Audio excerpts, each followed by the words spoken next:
story is so impactful to this work.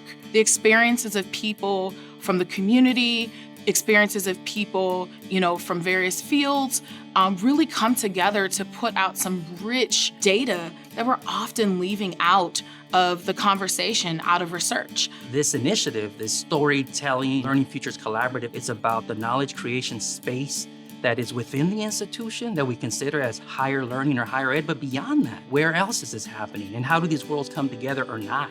And how can we merge these stories to produce some idea about what we want to learn, what we want to be, and how we can move forward?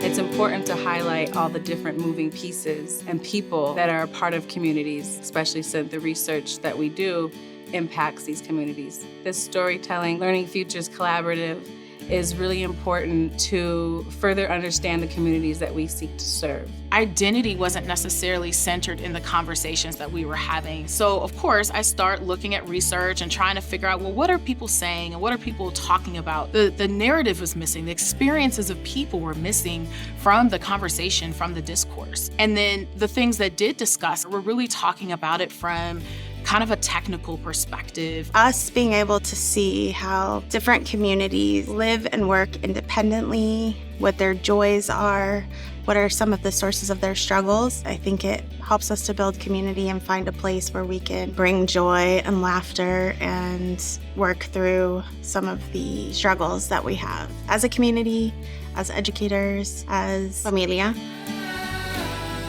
That idea that music and story and narrative and lyricism, that can create knowledge, that can create philosophy, that can create wisdom, that can create intellectualism. And even beyond research is getting people outside of the ivory tower into the spaces that matter. It's the practical applicability of the work that we do.